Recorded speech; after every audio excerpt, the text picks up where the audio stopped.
All right, well, good afternoon, everybody. Welcome to the April 2021 session of the Artist Salon. My name is Kathy Tycholis. I am the Richmond Art Gallery's Education and Public Programs Coordinator, and I will be your host for today's session. Today, we are featuring our guest artist, Rachel Rozanski. So I am coming to you today from my home in Vancouver this time, otherwise known as the traditional territories of the Musqueam, Squamish, and Tsleil-Waututh nations. And I want to thank everybody for joining in from wherever you're zooming in today and supporting the Richmond Art Gallery's programs. For those of you who are new to the Artist Salon, it is a monthly series of artist talks that takes place on the last Saturday of each month from February to November. These talks are a combination of professional development tips, advice, as well as inspiration for all of you out there to keep on making your own artwork. The program does also exist as a Facebook group. It does provide resources for artists, including artist calls, any opportunities, any Pro D opportunities, any local arts events or openings that are happening. It is also a community for you all to share your events and your art happenings with each other. So please check out our Facebook group for the Artist Salon. You can see that on the Richmond Art Gallery's website for details on how to join that. So I would like to now introduce our guest artist, Rachel Rozanski. So Rachel is the 2021 Branscombe House Artist in Residence, which is a year-long residency. It's run by the City of Richmond Art Services. So for those of you who are living in the Lower Mainland, and I see we even have a past Branscombe House artist in the audience today, welcome back.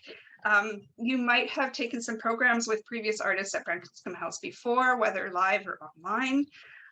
And that is one of the big components of the residency there is community engagement and programs. So I'm sure Rachel will talk a little bit about some plans that she has coming up for the year.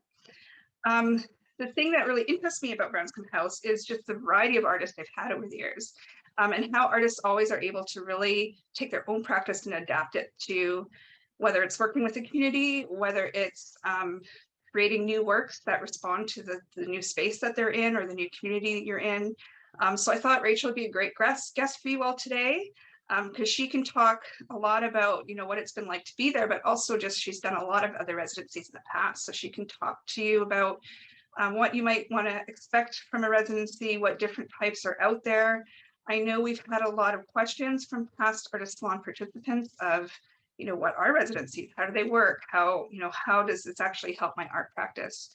So I think Rachel will provide a lot of really interesting tips and advice on that for those of you who may have never done one, but also if you've done one and maybe seeing what the different types of residencies are out there. So I do know as well, keeping in mind during this time, we're not traveling, so residencies aren't running as fully as they normally would right now. But I think this is a great time to approach Rachel with your questions because you have time now to prepare your applications, to research all the residencies that are out there, and there are a lot. So really using that time to get all your ducks in order so that maybe you can do a residency once the world kind of opens up again to travel. So for just a bit of background on Rachel, she studied visual arts at Emily Carr, Langara, and Capilano universities here in the Lower Mainland, and received an MFA from Ryerson University in documentary media.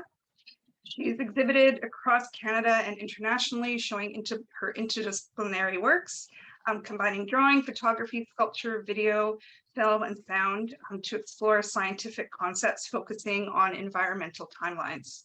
She's done a lot of residency projects where she collaborates with researchers oftentimes, including ones in the Yukon, Northwest Territories, Nunavut, and Iceland. So welcome, Rachel. We're really looking forward to hearing all your residency experiences. So now I will disappear into the background while Rachel presents. So again, a reminder, please send us your questions as they come up throughout the session today. But I will come back near the end of Rachel's presentation and go through all your questions with her. So take it away, Rachel. Thank you for having me, and thank you everyone for coming. I'd like to start by acknowledging the traditional lands of the Hunkaminam speaking peoples, who are the stewards of land where I'm lucky to now be living and working. I've lived on colonized lands all my life, and as a white settler, my privileged position has given me access to resources and opportunities in all of these spaces.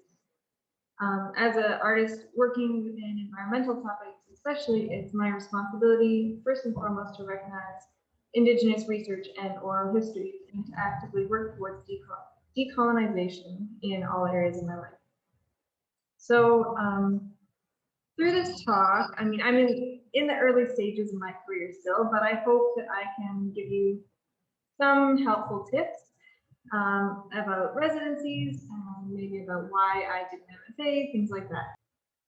I'm just going to kind of go chronologically through what I've done and why. And I'll start with my undergrad. So I first went to Capilano University, which was a studio arts program. And that was really great. And then I went on to Emily Carr. So through all of my undergrad, I was kind of unlearning a lot of the structure I've learned growing up about art. And funny enough, all of my technical training happened before I graduated high school, mostly. And so the challenge for me in my undergrad was rediscovering what I'm interested in, what my style is, and challenging myself conceptually. I think, I mean, I generally start making art because of an emotional pull, and then going to school and having to justify and having to explain the theory behind that and the concept behind it is disorienting at first. So I think that's a really important part of making art, but it's hard to start doing. I'd always drawn representationally before art school, and so I felt like I had to go more abstract or more painterly or more whatever, and that's where I think a lot of people are in art school, is exploring, and that's a really good thing. But basically for the entire 5 years of my undergrad and for years before that, I didn't like anything I made at all. And then I'd have to present it to be critiqued. So that was challenging, and I think that's a big challenge for everyone going to art school. And I feel lucky that I actually stumbled on something in the end that suddenly clicked for me. And so in the last 2 months of my undergrad, I started making work that I was really happy with, and that's what I started applying to residencies with. Yeah, so I was trying all different sorts of styles here and working with different concepts, and I was just exploring what interests me, and I started challenging myself with questions. So why this? Why do I feel this way? Where did I get this knowledge? How do I understand it? And what influenced me to think that way? All these things. So questions like that brought out my style and pushed my practice and my research forward a lot. At the same time, I had a couple teachers that really influenced me and got me thinking more conceptually about what I was interested in. So learning to explain my work and digging more into the research around it helped. And people talk about conceptual art being its own thing, but it can be as simple as being able to explain why you're interested in something really thoroughly. And in my case, it started off with these things. I started finding along beaches. And I was really interested in these objects, and I couldn't explain why at first, but they were objects I couldn't identify because they were some mixture of manufactured and organic material that made up these obscure conglomerates. And I think ever since growing up on the West Coast, and I spent a lot of time on a Gulf island, my work has often come back to waterways. And I started realizing that later in my residencies, that that fascination has to do with how waterways show accelerated change in some ways. So materials there are transported and deposited daily, monthly, annually, and you can see change there really quickly. So I started reading into these topics. And what I realized is that on a small scale, I was trying to visualize the reality of total integration of organic and human-produced material, showing small components of what nature looks like in the Anthropocene, which is our current geological period where human activity is the biggest influence on the climate environment.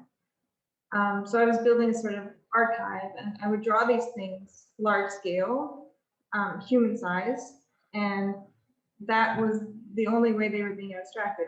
I had gone back to drawing representationally, but they were objects that were already abstract. And I was using this to show that at this point, plastics and other human created materials are inside of us and embedded in every ecosystem, really. And so I drew these in a style of scientific illustration because there's a history of idealized representation in that. So we expect it to be a documentation of things in their most perfect form. And these things look surreal, but they aren't. One of my classes was with Ingrid Koenig, who focused on science through arts. And we worked with scientists at UBC, and we visited the Particle Accelerator Center and things like that. So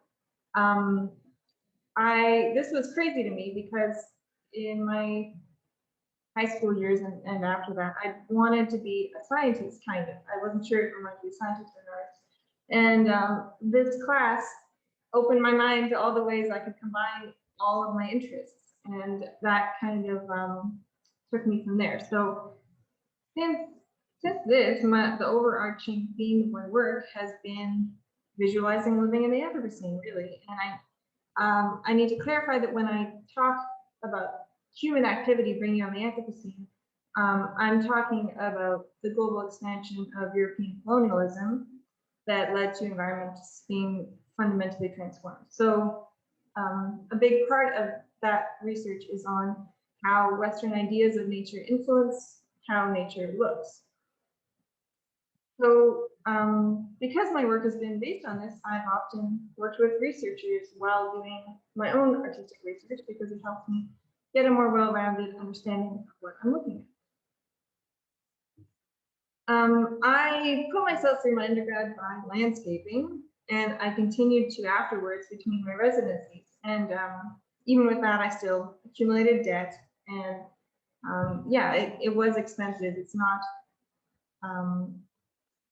like I was making money as an artist at that point. So, but when I graduated, I wanted to continue working on these things I'd started. So I started applying for residencies all over the world at that point. And I was just dipping my toe in. So I was looking everywhere. So, res artists, trans artists, Alliance for Art, everywhere. And I'd spend all day, every day applying for residencies because I didn't have a sense yet of what I had a good shot at, or where I should be applying to. And there's so many. But looking back on everything I've gotten, I can see that the things I got successfully were because it was a really good fit. And then I started tailoring what I did to that afterwards. An artist residency, for anyone who doesn't know, is somewhere artists get to work, and there's different kinds of exchanges. Most include accommodation, some include funding or at least free housing. Some require you to make something for them to keep in exchange or do community programming. So that's part of Branscombe, is I do community programming, and in exchange I get to live here for free. So yeah, there's so many different kinds, and if you look on somewhere like Res Artists, it can be overwhelming because yeah, there are so many, and a lot are coming out kind of, I call them scam residencies, because people call a place for rent a residency basically and charge more because of that. So if you're looking for like a beach paradise residency, you'll find a lot of that. And it can be hard to tell what is worth spending money on and what is going to be a ripoff. But the reason for me to do a residency is to have space and time to work and to have a community of artists or people in arts to bounce ideas on. So the first residency I got was in Iceland, and I got this because somebody dropped out last minute. And I looked into it, and it seemed like a credible residency. I looked at a lot of the artists that had been there before, so I decided to go for it. And I left on the day of my defense of my undergrad, and I spent literally all of my money on it. It was one I had to pay for. So, but I decided that it was worthwhile for my first residency, and luckily I was right, because going to Iceland on my student loans, which is what I paid for it with, was an investment. And I still think it was one of the best things I've ever done for myself as an artist. However, I was super lucky that I've been able to invest everything I make back into my art career. And I'm lucky that I have the freedom to put all of my time and money into this. If I travel, it's usually for a project or residency. If I move, it's always been to benefit my career. If I'm, I was able to live with my family through my undergrad rent free and work. If I hadn't, I'd be crippled with debt by now. As it is, I still have plenty. I'm not going to have kids. I'm not tied down to any one place. So all of these things make it a lot easier for someone like me than people who can't necessarily take all these risks. At this point in my practice, I was still mostly drawing, but I started using a lot more photography. And I started using a scanner sometimes as a tool for photography. So what I started doing in Iceland was just exploring around the beaches and grassy fields through town because I was in the northern part of Iceland in Skagistan, and these violent windstorms would happen almost daily, and they'd bring in new things ashore. And because there was only 2 or 3 hours of daylight, I was there in the winter.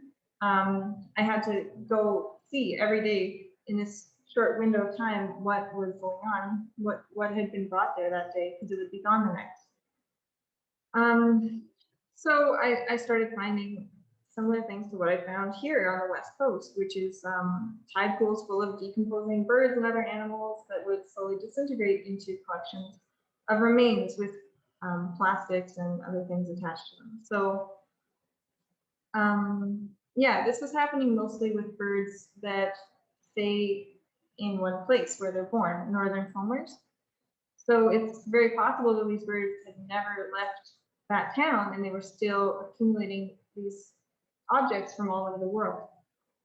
And part of my proposal for this residency was that I wanted to see the research being done at Biopol Research Center in Skagerstrand, and they're looking into chemical disturbances causing mutations and deaths in mollusks and fish and birds. And they were really great. I got to draw and photograph some of the things they were studying, help collect specimens, and learn about these mutations and why there were so many dead things everywhere. And that just really helped my work along. And the other thing was there was an amazing community of artists there. And it really gave me the confidence and drive to push forward and actually aim for what I wanted, but had always been too afraid to hope for, which was to be a full-time artist. And I'd always had it in my head that that was basically impossible, but being around all these amazing artists at NES really inspired me. And I have to say, art doesn't have to be a career, since making money from your art doesn't define your success. A lot of my favorite artists are mentors and are very involved in the arts and make incredible things, but they don't want to turn it into a business, so they don't necessarily make money from it. And honestly, when you do turn your art into a business, it changes a lot. It's a very different thing. I spend most of my time writing applications and one thing I do is I aim for 100 rejections a year. That's something an artist at NES did, and that blew my mind because when you're starting out, it's hard getting all these rejections, but if you're aiming for 100 rejections a year, you're gonna get things. So anyway, almost everyone I went to art school with decided not to turn their art into a business because they felt it was harming their creative practice. But I've always wanted to make my living as an artist. That's the only thing I want to do. There's nothing else I want to do. So I'm just trying to tell you how I've navigated that. So so part of that is making what you have work.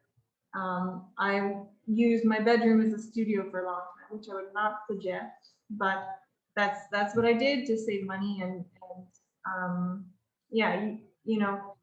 there's a lot of cutting corners. You have to kind of pick and choose where you spend your money. And so I decided to,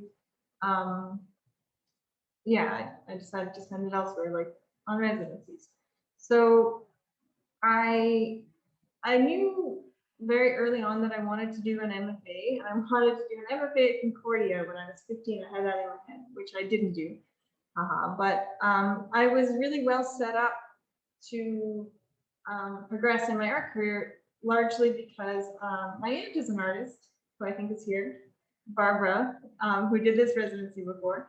And she really helped me figure everything out and navigate what art school never taught me, which is the entire practical side of making money as an artist. And at one point after I finished my undergrad, she said, okay, it's time to stop showing your work for free, apply for some things, etc. And that also gave me the courage to apply for better things. So at this point, I also started to fake it till you make it. And I know a lot of us artists deal with imposter syndrome. And at that point, I didn't see myself as a professional artist, whatever that means. But I pretended I was in my head. And what that actually means is that I didn't believe I could make a living working in arts and make it a business. And I still don't sometimes. But if you want to start a business, you can't wait for someone to validate you. So pay for that website domain, expect to be paid Carfax fees for exhibiting if you're not selling your work. Pay someone to help go over your application and your CV. And that also became true with my residencies. I paid for the first one, but I didn't pay for any after that because we should be paid for our work. At the same time, yeah, I was cutting corners by working in spaces like this. So the next residency I got was the Banff Fair Emerging Artist Residency, which was incredible. This was the most bougie residency I can imagine in the world. And it was, I did pay to apply. There's a fee to apply. It's the only thing I've ever paid to apply for, but, and it looks expensive, but everyone gets some amount of funding. So it didn't actually cost me anything. I think almost nobody actually ended up paying for the residency. So don't write it off because of that. So this was amazing. As you can see, incredible views, massive studio. We had buffet lunches every day. But at this time, I started getting sick with some chronic health issues, so I didn't get as much out of it as I wish I could have. And then because of that, I also started worrying about how I was going to make money, and because of how unpredictable this all is, and I was worried I couldn't put in the effort to make a living as an artist. So I started thinking about the best way to do that. And I'd always kind of planned on teaching, but at this point I decided to really push forward and plan to do my master's so that I could work towards getting a teaching job to support my art. So when I'm applying for a residency now, I only do it if I have a project in mind that I want to make that's specific to that place.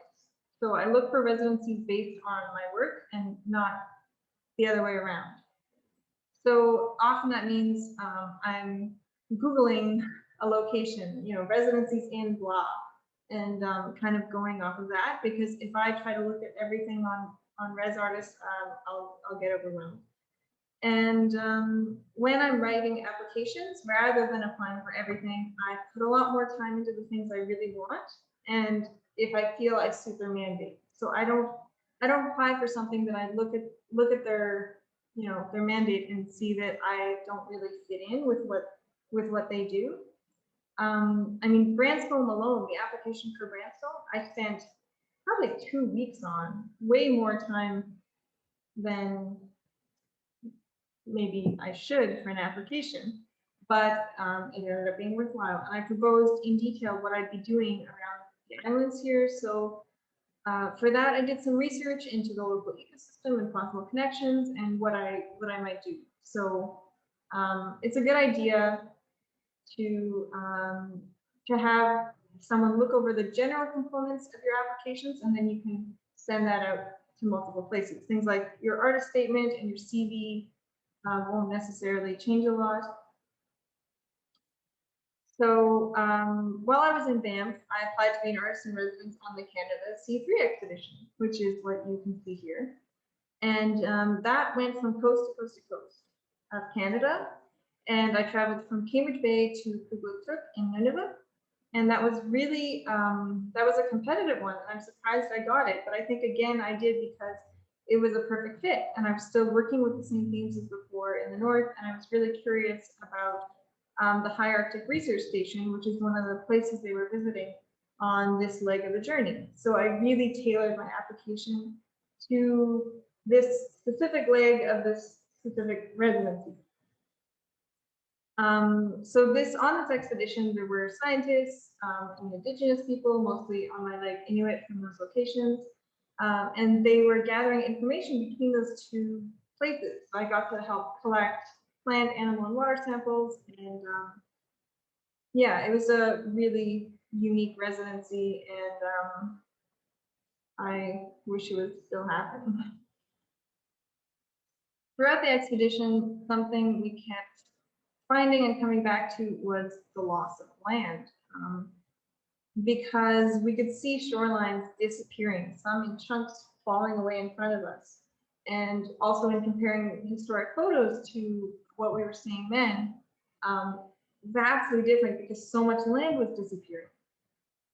Because about 50% of Canada is permafrost, and it's thawing so quickly now. In the last 10 years, thawing and permafrost slumps are really changing the Arctic. And slumps are where an area of the land thaws and then the topsoil collapses and it becomes like this big crater of oozing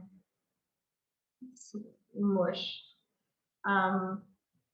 So yeah, and so could drop 20 or more feet when it thaws, and they contain all sorts of heavy metals, gases, fossils, preserved organic material, and all of this is exposed when it thaws, and especially huge stores of CO2, which further speeds up climate change.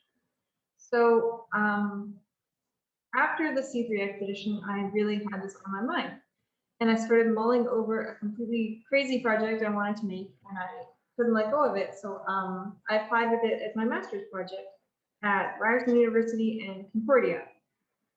So I decided to propose an idea that was like my ideal situation. And I thought I'd never be able to do it, but for a master's proposal, or really any, it's not a bad idea to be a little meticulous, talk about your ideal situation. So I wanted to drive up the Dempster Highway through Inuvialuit, Gwich'in, Dene, and Klondike traditional territories. And I wanted to document permafrost thaw and slumps with photo, video, and drawing, because these areas are thawing so quickly and definitely the fastest in Canada. So I was curious also about some programs in those areas that claim to be collaborative between Indigenous land-based researchers and scientists. So I wanted to do this project partly because of that, through summer and winter months. And I wanted to do it partly at a residency at the Klondike Institute of Art and Culture. I actually ended up being able to do this, and I'll talk about how. But yeah, I'd always wanted to go to Concordia, and I applied and I got waitlisted. Now that makes so much sense to me because it wasn't the right fit for what I wanted. I have to sneeze. Nope, it's gone. Wasn't the right fit for what I wanted to do. Because Concordia divides programs into painting, media, drawing, etc. And you have to choose one area. And I wanted to do video, drawing, and photo. And I hadn't really done video before, and I wanted to learn about that. So then I'd also applied to Ryerson, and they were super eager to have me, and they offered me a decent entrance scholarship. Them wanting me was really important. It was a good fit, and it meant that I ended up getting quite a lot of funding overall. So in my opinion, it's important to not go for the most prestigious program or the most whatever program because it sounds good. Often the smaller programs in Canada can offer you good funding and can be a better experience to suit you and your work. So pick a program based on that if you're going to do masters.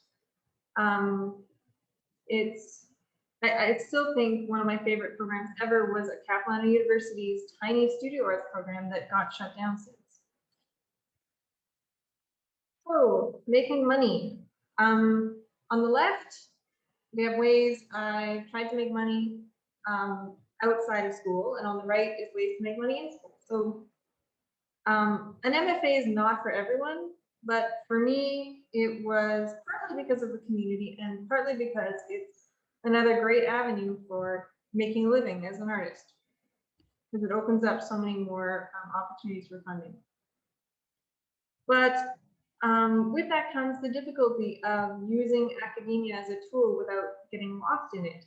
And that was a pretty, it affects the work you do. I mean, I had to write applications and propose this work really thoroughly for a whole year before I got to actually make it. And that changed the work. That's not the way I normally work. I like what I'm doing here in Branscombe. It's such a relief because I get to just go out and explore and do my artistic research and blah, blah, blah. And I don't have to, you know, write a detailed proposal about it before I actually make it, which is such a strange backwards way of working to me. So it's difficult to do that without getting lost in the academic world of it.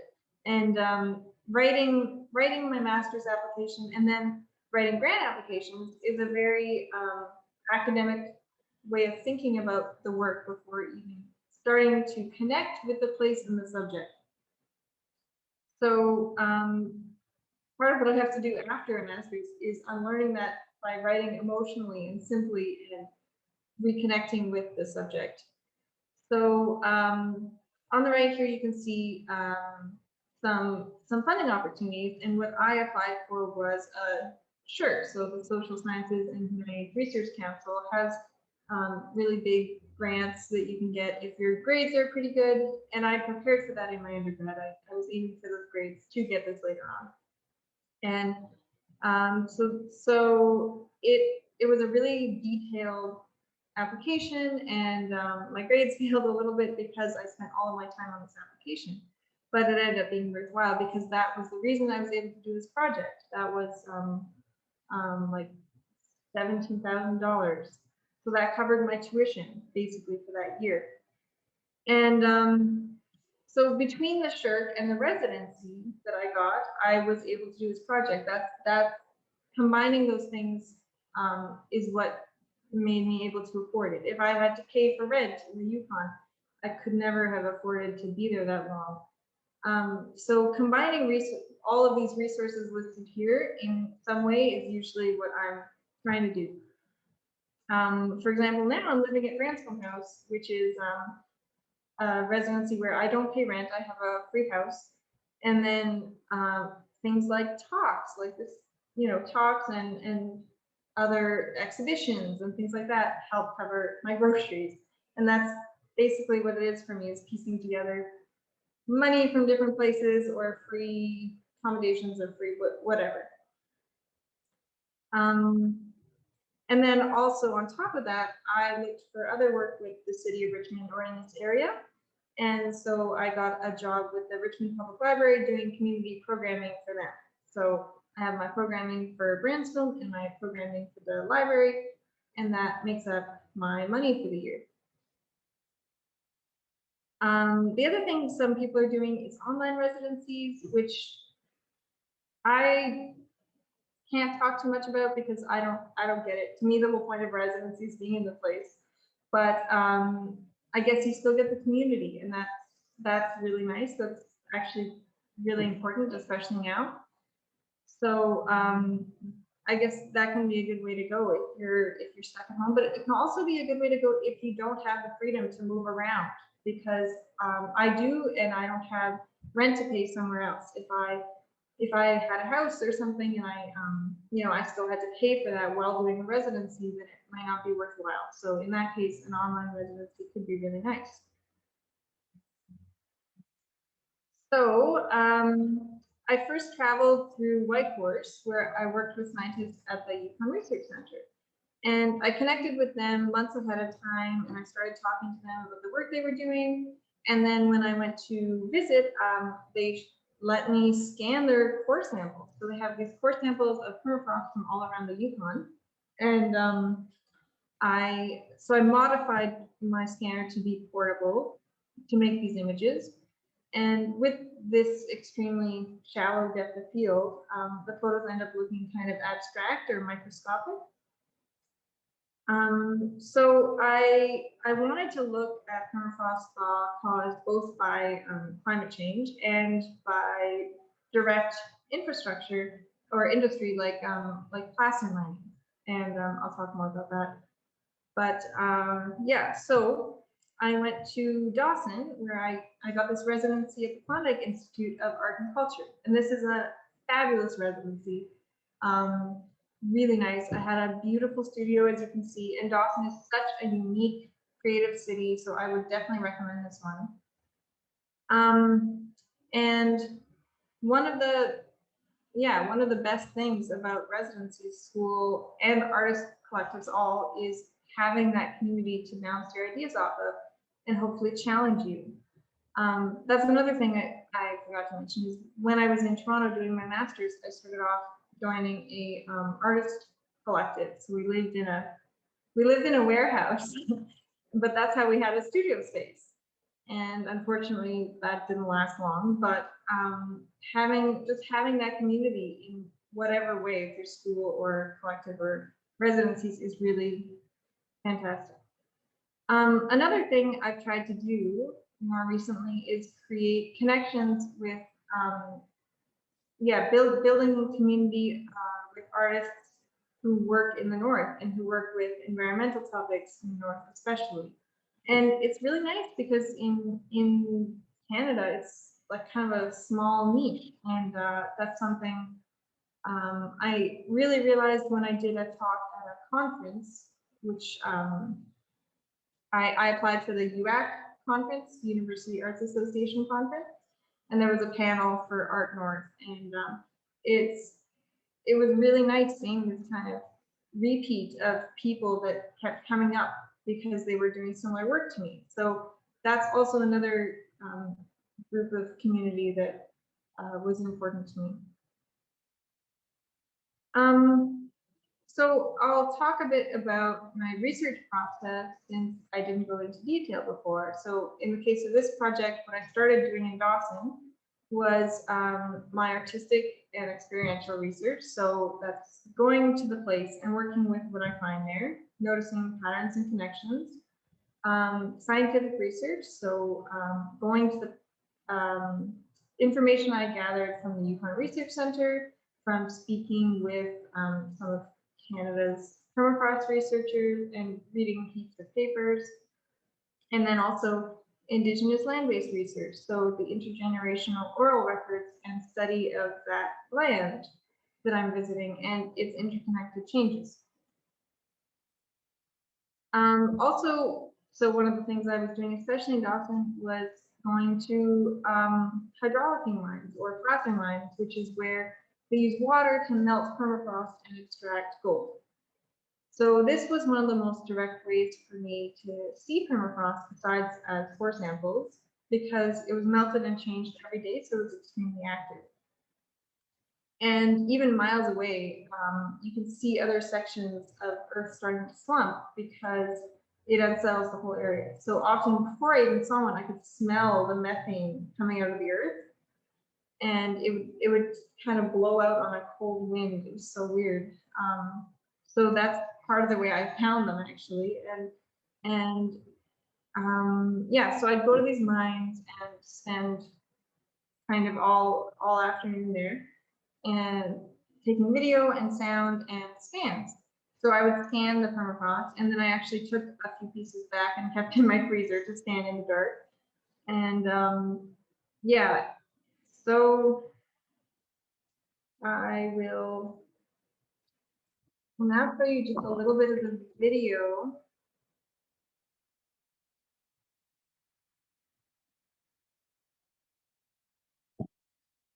So after my residency in Dawson, which was a few months, My partner Brian, who's a filmmaker, joined me to make a video piece on the Dempster Highway, and we drove up all the way to Tycholis, which is on the Arctic coast. And we went here because these areas have some of the world's oldest known permafrost, and in some places it's around 1,600 feet thick.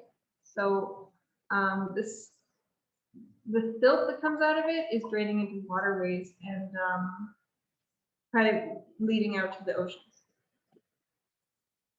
And yeah, so in here you'll see some video of the mine, some video of permafrost lumps, and you don't necessarily know the difference because they look very similar. They look almost the same if you don't know. And in my drawings that I made afterwards, you'll see I was really able to look at these places and isolate what's left behind in them and the materials that were taken out.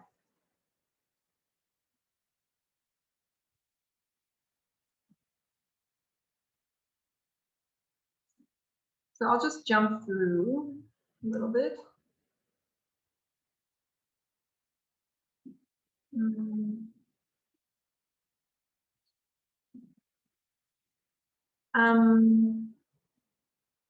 So I went back to kayak in winter of the following year. So when COVID started, I was in Dawson. So I ended up staying longer and I got to continue the video that way. So the way I found all these things ahead of time was I mostly used scientific papers to find slumps in the Peel Plateau. And but surprisingly, I also found tons of newer ones that hadn't been recorded yet. So the papers that I looked at would mention the general location of slumps or erosion. So I would go between that and Google Maps and on satellite, just hunting around for the spots and saving them to visit.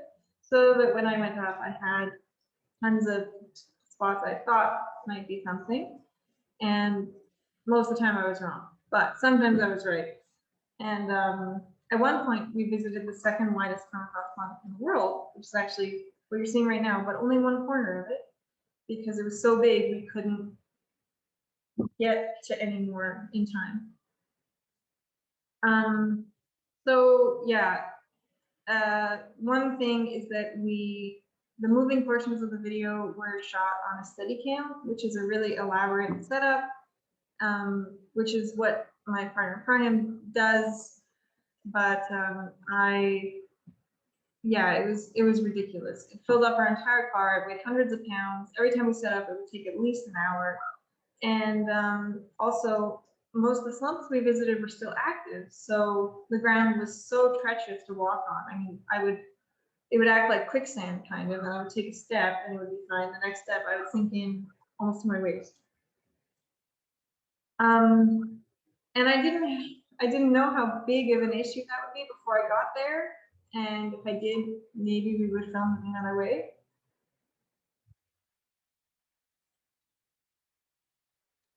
I'm going to skip ahead.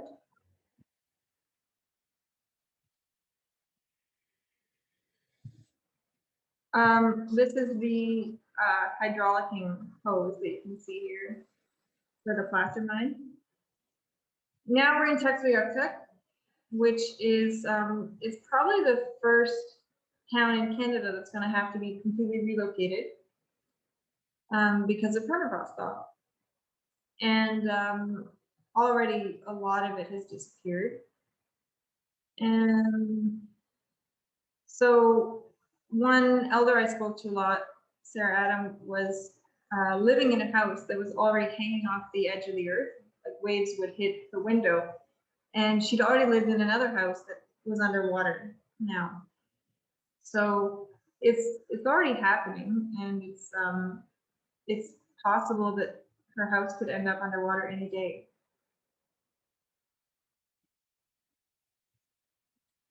Another thing is that thawing compromises drinking water because the heavy metals seep into it. So the town's water contains things like mercury.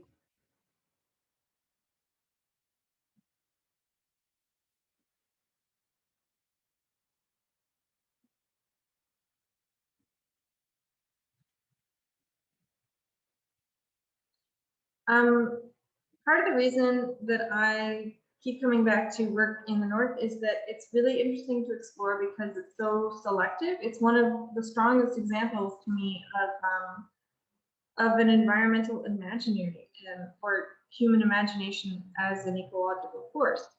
Because in the Anthropocene, how we imagine the environment helps determine the reality of it and how we exist in it. So the Western romanticization of nature and the Arctic and it creates separation from it. And that's evident in a lot of Western art history. The Group of Seven is one example. It's also something you can see in environmentalism and often in science, which is a big part of why I've been so interested in working with scientists. Because the Arctic especially is shown as both endangered and pristine, untouched by civilization, but also already ruined. And it's this, it's something, I'm interested in the results of that. This disconnect is something that a lot of Northerners talk about because it causes huge issues in how decisions about the North are made in the South. And it was interesting, even seeing in the reactions of people after I shot the first part in the summer, everyone's like, where's the ice? Where's the polar bears? Where's the Arctic? I don't see the Arctic. So it's such a strong idea.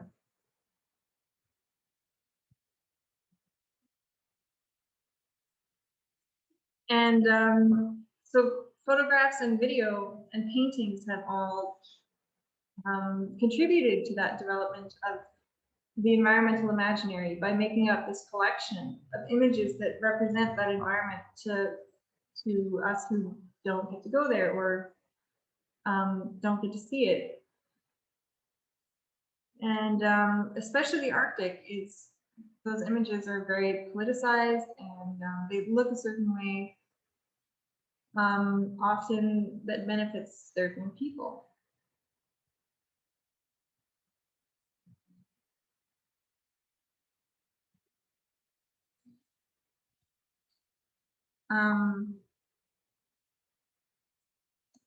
So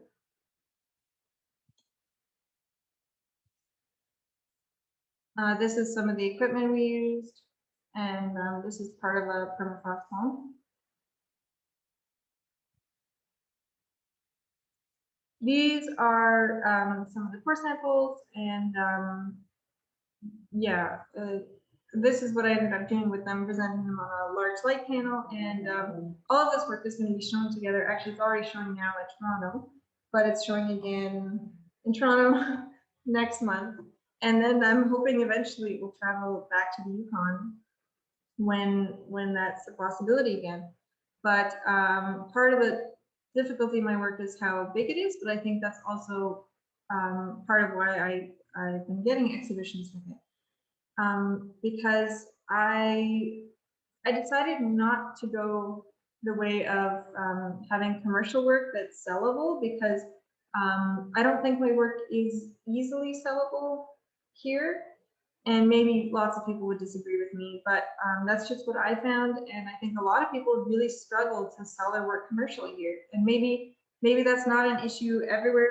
I mean, I know when I was in Iceland, everybody in town, it was like a town of 200 people, but everyone came and bought art, like, I don't know, a few times a year, because that was something they gave as gifts. But that's maybe not so common here. And I decided not to go the route of trying to sell my work and instead make money off it by exhibiting it and things like that. So, but other people I know make work as photographers, so having a commercial practice or as well as their artistic photography practice. So it just, it depends what your thing is, but I didn't want to change my work to suit a commercial market. So I just didn't really fit in with it here. And this is the other part of the work that's being shown right now. And it's up in Prefix Gallery. And that's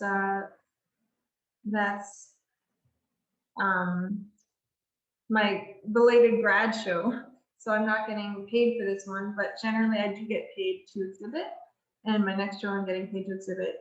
So for reference, you can always check Carfax fees to see what you should be paid. And that's pretty much it. I'll just add on that right now I'm at Branscombe House, and I'm doing public programming. So I have some workshops coming up, including a weaving with invasive species, and I also have one for kids. So you can follow along on my blog, which is on my website. I'll put it in the chat in a minute. But that's everything.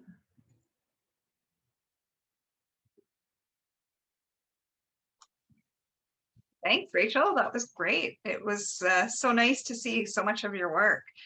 So we've had a lot of questions throughout, so I'm just going to jump right into the questions.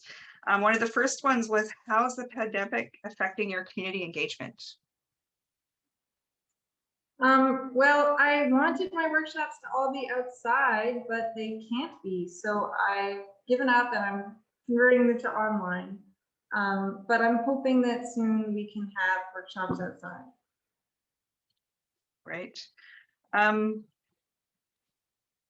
One comment, and then I'll get into question, was Marina said that there is a great place for postings for residencies and other artist calls. The Britannia Gallery monthly e-blast, if you sign up for it, and we did include the link in the chat, often includes calls for residencies, which connects to the next question. Someone was asking, they'd like to hear more about accessing funding for residencies, you know, and how to write grants for that sort of thing. Right. Well, you can, I mean, I'm working on an application for a Canada Council grant right now, and that's what I'm hoping for to support my residency. There's also provincial grants that I guess depend where you are. I find BC is not the best for residency funding. However, there is one for emerging artists, but it has some specific limitations on what an emerging artist is. But there is one that supports residencies if you know way ahead of time and if there's specific support in the residency. So if you just, yeah, look up the BC Arts Council, maybe I'll find it and post a link. But in Ontario, I know there's a lot more support for exhibitions as well, and residencies, and other provinces as well, I think. But in Ontario, I know especially, it's maybe because it's harder to get a paid show, I'm not sure, but there's a lot of exhibition funding available. And another question we got relating to writing again is, any tips for grad school applications? Yeah, just apply to multiple places and have somebody proofread your application. Propose the ideal scenario rather than trying to just be realistic. Propose what you would love to do, and then yeah, propose to multiple places because you don't know who's going to click with you. For me, it was really important that the place really wanted me, so that ended up determining where I went more than where I thought I really wanted to go. And if you apply to multiple as well, it's easier to kind of get a sense of how much funding you can get and also leverage that against the other places. Oh, this place is offering me this much, so what can you do? So yeah, even if you don't want to go to all of the places, just apply to a few at least. That connects to a comment I thought was really interesting when you were talking about sort of getting lost in academia, you know, sort of the more heartfelt writing versus academic writing. So you did mention you have someone review your writing. So who would you recommend? Like, would you recommend another artist, a friend? Would you hire somebody who's maybe an editor? Like, you know, what would be your recommendations for these different types of applications, and which is a very different type of writing depending on what it is as well? Yeah, I would hire someone. I would hire an editor, but especially if you can find an editor that's good with arts applications. But I've always had help through school, so I would have my advisor or other teachers go over with me. So my most recent stuff has been looked over multiple times by multiple supervisors who are, I mean, yeah, that was perfect because they are artists and also editors. But yeah, there's tons of editors you can pay to go over it just with you for like a day. Great, thanks. Great tip. Someone else was asking about your experiences at Ryerson. What is the art scene like in Toronto? It was really, I think it's like a kind of, there's two ends of it to me. I don't want to say anything too crazy because I was only there for 2 years, but I found that it wasn't super accessible, but it was really a rich, beautiful art scene, arts and culture scene, really, but including music and dance and everything like that. But it was not super accessible. I didn't find that it was. I didn't find a super supportive, friendly community the way I do in smaller places. Like comparing that to what I felt in the Yukon, which is where everyone's trying to build each other up, it felt very competitive and a little cold. But I had my artist collective that I was in, and they were amazing and wonderful. So there is kind of groups that way, but I find when I'm exhibiting in Toronto, I meet a lot of issues that I don't find elsewhere necessarily. Interesting. So just in terms of that community, do you still keep in touch with, say, other artists you might have met at a residency? I do, yeah. I keep in touch with artists from every residency I've been to except Banff, actually. Yeah, the Iceland residency especially, I made some friends for life there, and but also in the Yukon, I think. But also that was because Dawson had such a wonderful arts scene and community. So, but being in a small town like that is really special because you can make those connections, and it's such a small group that you kind of end up meeting everyone. So yeah, that was really nice. I'm still following all of those artists. Great. Another question we had, and again, if you do have questions, please throw them up in the chat or the Q&A. Someone wanted to know if they could watch the full video that you were showing somewhere, and if there's audio, and if you did the editing. Yes, me and my partner Brian did the editing, and I did the audio. I'm redoing it actually because I'm not happy with it yet. I feel like it'll never be done, but I can post the link to the full video right now, and you can watch it. But I'll ask that you not share it publicly. Oh, well, thank you. That's great. Do you also have any sort of other events that you know of that are coming up at Branscombe House? Yeah, well, the Weaving with Invasive Species workshop and the children's workshop, and there will be something else that's moving online. I posted the link to my blog in the chat, so it would be great if you follow along there, or also on the Branscombe Instagram, which I'll post as well. Great, because those were those coming up next month? Yes, in May. Okay, great, thanks. And Bev was asking, what was the residency in Iceland? Okay. NES, N-E-S residency. Yeah, I would highly recommend it. I know, even though you have to pay for it, I don't know if I would pay for it now, but at the time it was super wild to kickstart everything I ended up doing. And a question about just now with your time at Branscombe, are you planning ahead for your next residency, or I know you're still early days of Branscombe House, but I know also how long these applications and finding the places to apply to can take. So do you have any thoughts of kind of where you want to move to next? Oh yeah, panicking about that daily. I don't know, you know, I'm applying for teaching jobs and residencies, but a lot of residencies aren't taking applications right now. So I'll just have to see. I'm, you know, not sure. But that's how it always goes, kind of year to year, month to month. What's next? I don't know. But I'm, you know, again, I'm lucky I can do that. Great. Well, I don't see any other questions popped up either in the Q&A or the chat. It looks like we've answered everything.